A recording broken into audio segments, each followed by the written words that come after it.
Thank you very much. Please be seated. Thank you very much. Waziri Deborah Baraza, Cabinet Secretary, Ministry of Health, Kenya, heads of delegation here, the CDC Deputy Director, the WHO Country Director, Amit, and my good friend Emmanuel, and all attendees. Good morning. Let me begin by saying that I'm happy to be together with you today. I do not intend to take up much of your time. It's not my business to take up your time. You are the guys who are planning for the future. We have done our part. So ninimalize niende nikafanya yangu ya nyumbani na nyinyi muendelee. But let me begin by appreciating through you, Dr. Davis, the University of Nebraska and your entire team for inviting us to come and join you and to give some of our perspectives that could hopefully give our continent the ability to take charge of its health sector in collaboration with other international organizations, but more importantly with our own organizations such as our Africa CDC, as is represented here. And I'd like just to go back a little bit and recall the year 2020, which was the beginning of a very difficult time for us as a country, for the world, but also for me individually. When our world basically came to a standstill, taking everybody by complete surprise and forcing nations to begin to ask themselves when this pandemic would actually arrive at our respective doorsteps.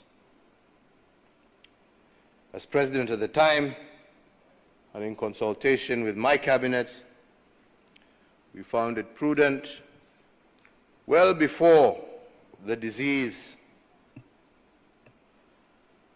was found within our borders, to set up the National Emergency Response Committee on Coronavirus.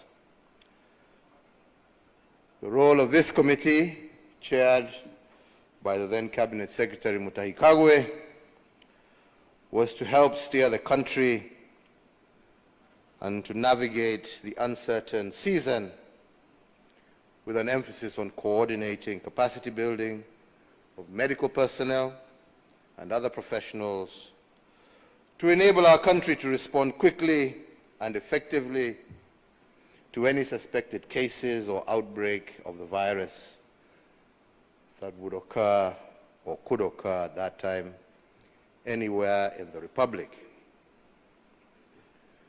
Other roles of this committee included enhancing of surveillance at all our points of entry, preparation of national and county private isolation and treatment facilities, because we began by having immediate sessions, and I convened an immediate session with the Council of Governors to work on this. We began to coordinate the supply of testing kits that would be critical, looking out for medical products, supplies, pharmaceuticals, and masks, and other protective gear that were available within the Republic, as well as identifying isolation and treatment facilities, as you heard a little bit from Amit, who spoke before me. And all this we did knowing that sooner or later we would be confronted by the coronavirus. And all these measures we put in place in the month of February 2020, and indeed, as fate would have it, on the 13th of March, the same year, we got our first ever COVID-19 case, a 27-year-old woman who had just traveled to Kenya from London. This, ladies and gentlemen, marked the beginning of a long year, not only in the health sector, but throughout all sectors of Kenya's economy. It affected us economically, socially, and as of all of you know, our Kenyan culture is founded on community, on gatherings, and these, unfortunately, became the first casualties. For we had to ban all public gatherings. We did initially give reprieve to churches and businesses at large because we were worried about what would happen to all those who were employed and working in these various sectors. But again, unfortunately, within no time, it became impossible to keep that going. And we had to pull the plug totally on all in-house kind of gatherings and proceeded to institute a total lockdown of the country. This was a very bitter pill for Kenyans to swallow, but it was a necessary measure to help curb the virus and protect the people of Kenya. Ladies and gentlemen, let me just highlight just some of the key measures that we took. Some of them, again, have been mentioned by some of the speakers before me, so I will not bother elaborating. But the first of these, as has been stated, was communication. Poor communication results in confusion. And as we all know, communication during such a season as COVID was very important. Keeping the people informed and giving hope as they wondered what would happen next. So as a government, we agreed that the National Emergency Response Committee would be solely responsible for all forms of communication around the pandemic. And to this end, I authorize that only the Cabinet Secretary for Health would speak on behalf of the government on all matters related to COVID to avoid any kind of misunderstanding or misinformation, and he became the single source of truth, so to say, about measures on the disease. The only other communication that was permitted was from yours truly, who would speak from time to time when landmark decisions needed to be made, especially those related to the lockdown, economic stimulus, and calls for calm, and so on. And as many of you will recall, I did endeavor in a good number of times to ensure that during those occasions, I was also flanked by leaders of the opposition to further reassure Kenyans that this was truly a national crisis. We did realize that this did contain the pandemic and the panic, especially in these times of social media, but it also ensured that as a government, we controlled the narrative. With regard to health, occasioned by the big number of COVID patients, it became imperative for us to upgrade a good number of our health facilities to help with patient control.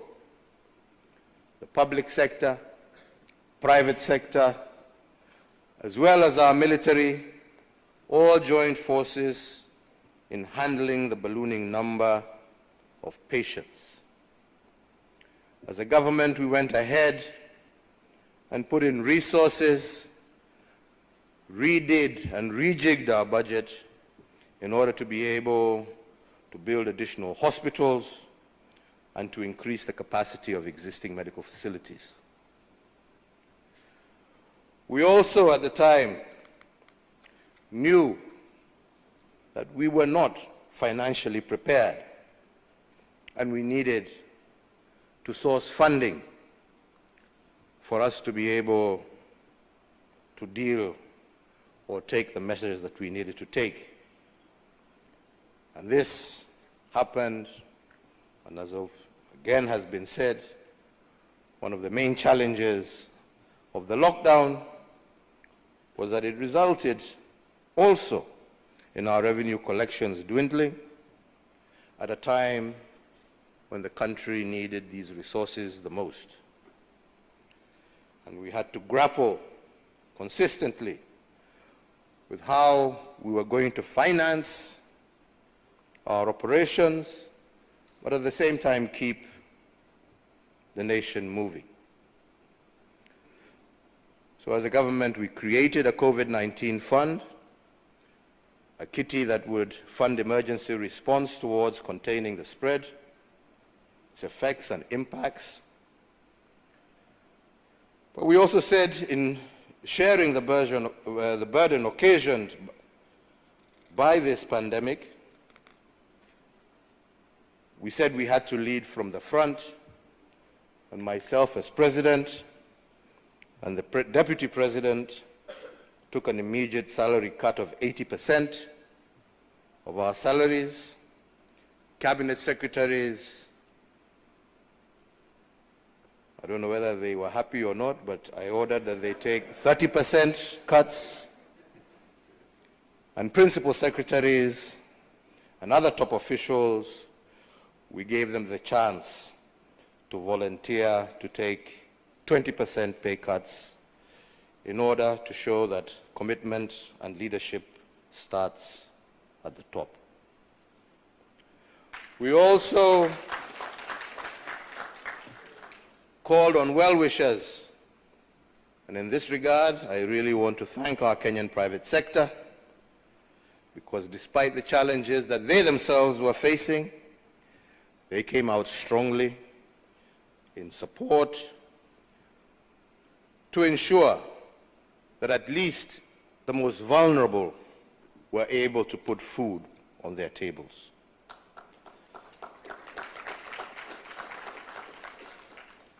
This especially because a huge part of our Kenyan workforce was casual.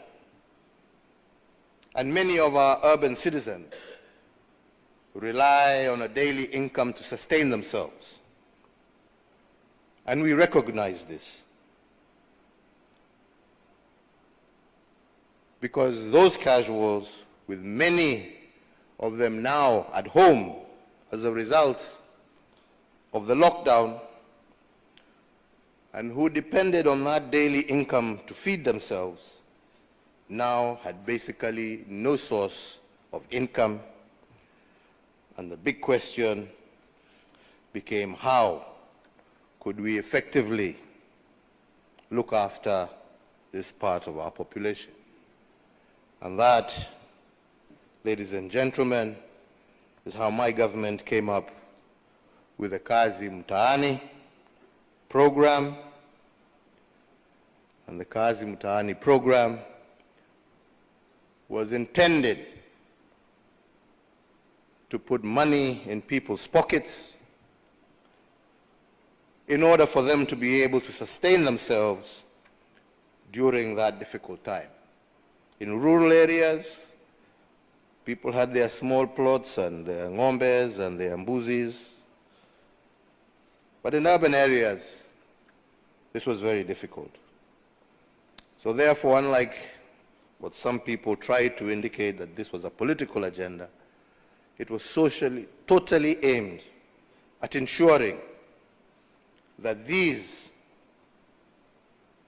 Kenyans who, through no fault of their own, were unable to go to their places of work, at least would have an opportunity to earn a living and be able to continue to support their families during that most difficult time. The other big question that we had was how some of our industries could continue to produce. Because as you remember, as I said earlier, this was not just a health crisis. It was also a social and economic one. And how we would keep our economy afloat despite this setback. Medical products and supplies were running low with the entire globe fighting the pandemic, and it became difficult to readily access many products. And once again, I want to thank our private sector because upon consultation, we commissioned our manufacturing industry to begin using their existing lines to make things like ICU beds and units from scratch, to increase oxygen production,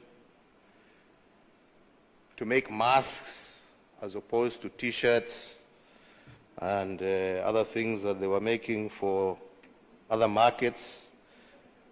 They started making masks, they started making PPEs, they started making sanitizers, they started making all manner of medical equipment that was to prove critical during this period. And we also realized that the need was growing as the virus was spreading far and wide and in scales that we had not witnessed, that without, once again, the help of private sector, we would not have been able to keep the deaths to the levels that they were. We were further, as a result of that initiative, able to increase our ICU beds from, at the time, 537 to 1,353 ICU beds, a good number of those made by our local manufacturers, giving those infected by the virus a fighting chance. We were also able to build many physical isolation units, and we could transform, and as again Amit has said, some hotels and others graciously gave us access and schools to their facilities, which could be transformed into isolation centers that were affordable to the average Kenyan. Secondly, I've mentioned that we also introduced a stimulus package, and I've mentioned about Kazim Tani and where it came to. But we also realized we had to increase from those, especially civil servants and others, and the average Kenyan worker. We realized that we also needed to increase their disposable income during this difficult time. And we came up with measures such as, for all those earning 24,000 shillings and less, we released and relieved them from tax deductions, VAT, pay as you earn, and such other things to Kaondoa, so that people would have more disposable income. We reduced our VAT by 2%, just to mention but a few of the actions that we took to help ease the pressure on Kenyans.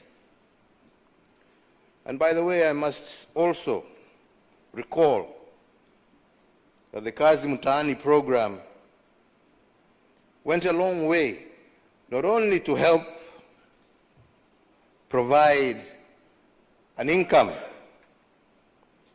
for many thousands of Kenyans who were out of work, but it also went a long way to help us prevent a lot of diseases that were related to dirt and filth, illnesses like diarrhea, cholera, malaria. By extension, we were fighting coronavirus, putting money into people's pockets, but at the same time, we realized that that action was also helping us deal with other common diseases that had afflicted many, especially in our urban centers. And most importantly, it kept our youth away from indulging in crime-related viruses. So, ladies and gentlemen, these are just a few of the measures that we took to help us grapple with this menace of COVID-19. But I also want to talk a little bit about vaccines, because when news came that vaccines had been found and were available, that good news that was spread on CNN and BBC and everywhere else, making us all totally very excited, we soon realized that that news was not for us on the African continent, it was for others, since these vaccines were not available to us. But we were told now how they are available, but the good news, unfortunately, was not for Africa. We couldn't access. And so, at a continental level, we sat as an African Union, convened meetings, and for the very first time discussed how would we as Africans avail ourselves of these much-needed vaccines. To cut a long story short, after many numerous discussions, working together under the coordination of Africa CDC, we were able to find adequate vaccines for our people. But that would not have been possible without the coordination and the collaboration of Africa as a whole. This was a great eye-opener for many of us, and at that stage, I must appreciate the African Union under the leadership of Musa Faki and the then Director General of Africa CDC for recognizing that it was important that the Union come up with a framework that would spearhead the development and access of COVID-19 vaccines to Africa. Again, at that time, I was the chair of the Organization of African, Caribbean, and Pacific States, as again has been said by my brother, Dr. Davis. And for the very first time, we managed to pull together with the nation states of the Caribbean and the Pacific, who were also facing similar challenges to ourselves, and worked closely with them to make vaccines readily available for them as well. And in this, it was the first time since pre-independence that Africa and the Caribbean had collaborated so closely to face a common threat.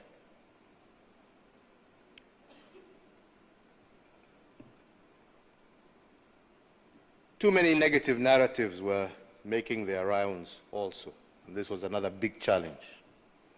about the side effects of the vaccine. Some from some very important sources, some from churches, from others. Narratives that we as a government knew that if we didn't counter, would continue to create problems. And this is one of the biggest challenges many of you will face going back to the issue of communication. Negative narratives, misinformation, disinformation, driven by social media, AI-generated propaganda. This is going to be your biggest challenge going forward.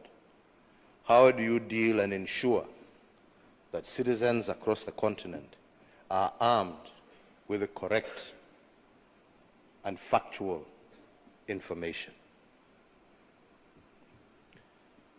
I also believe that a lot still has to be done to educate and equip our masses on the importance of vaccines, not just this COVID vaccine, but in preparation for the future.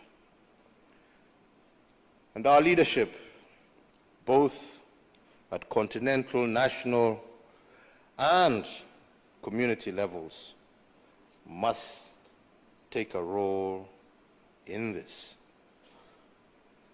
Today, you are all here to deliberate on global health security systems, something that is critical and crucial, because it comes at a time that we need to be prepared, not if a pandemic shall occur again, but when that pandemic occurs, that it should not catch us flat-footed as did COVID-19.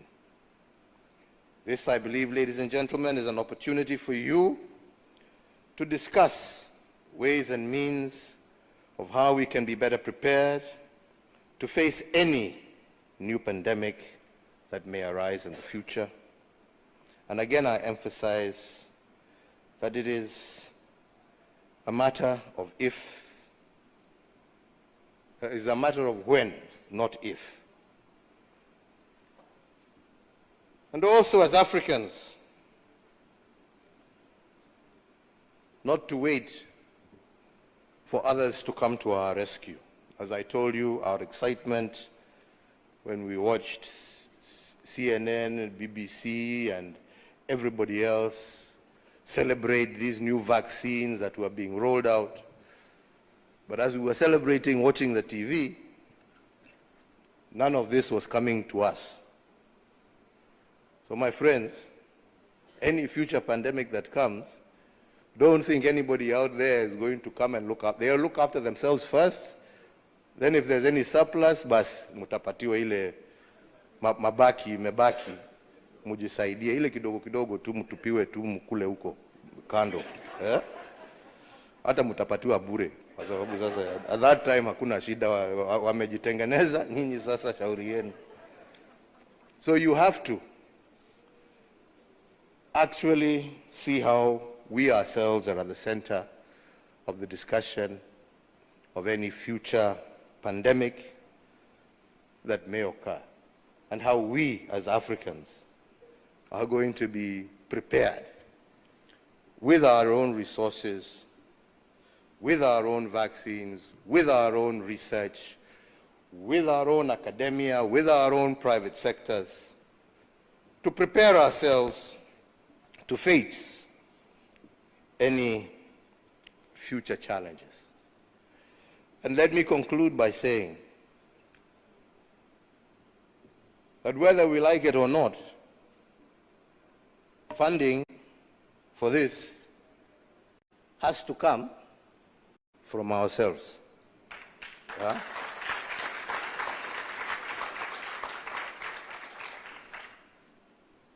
It has to come from ourselves, because we have to begin to reprioritize what is important for us as Africans on the continent, and where should our resources go? And towards that end, to remember the amount of resource we waste killing each other. When you see the devastation caused across this continent by the many unnecessary wars, Sudan, DRC, all across the Sahel, all across the continent, we have actually lost more people to bullets fired by Africans on Africans than we actually lost to the coronavirus. And we have actually spent more buying those bullets to kill ourselves than we have actually spent on protecting our health and our societies. So an end to war and a collaboration towards putting an end to these conflicts and being able to repurpose our resources to where they shall have the greatest impact on our population shall remain the biggest and most critical agenda for the African continent. Let us be ready and let us be prepared. Let us be self-reliant by ensuring that we deal with the challenges that we have in order for us to be able to free resources for where they are most needed. I saw some people the other day crying, oh, I don't know, Trump has removed money. He said he's not giving us any more money. Watu wanalia. Why are you crying? It's not your government, it's not your country.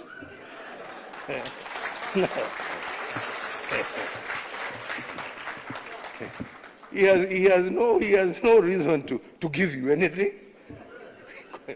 I mean, you don't pay taxes in America. He is appealing to his people. Shauri yenu bwana. This is a wake-up call for you to say, okay, what are we going to do to help ourselves? Instead of crying, tujiulize, what are we going to do? Haya ametoa hiyo pesa, sasa tutafanya namna gani jameni? What are we going to do? Yeah? To support ourselves. Because nobody is going to continue holding out a hand there to give you. It is time for us to use our resources for the right things. We are the ones who are using them for the wrong things. Yeah? The bullets and the guns we buy, we are not given for free. We buy them. And we're not buying them to go and fight wars off our shores. We are fighting our own people, hapa too. Yeah? Brother killing sister, sister killing brother. Over stupid things. Yeah? Let us work together to bring an end to all of that and to focus ourselves on those issues that really matter for our people. I thank you very much.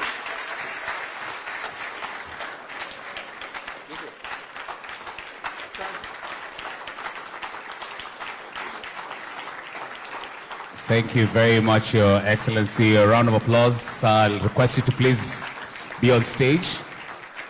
Allow me, sir, to welcome you back on stage for a group photo, really quick. Allow me to invite Dr. Nzai. Really happy for your presentation on the bit about communication and the bit about the conversation from the military. So allow me to also have General Motete on standby, Madam Kazim Tani as well on standby. Let me have the representation from the Africa CDC, the country director as well, WHO. Let me have on standby the University of Nebraska, just be on standby here. The first photo, ladies and gentlemen, will be that of the Cabinet Secretary, Dr. Nzai, the Africa CDC, and the World Health Organization. Really quick. Africa CDC and World Health Organization, University of Nebraska, on standby, please.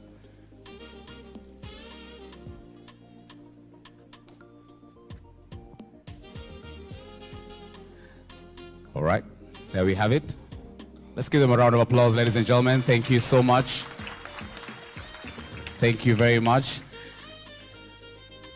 Okay, I will excuse the WHO team and the Africa CDC team and still have on stage Dr. Nzai and the Cabinet Secretary. Let me have the University of Nebraska. University of Nebraska. University of Nebraska team, please come on stage.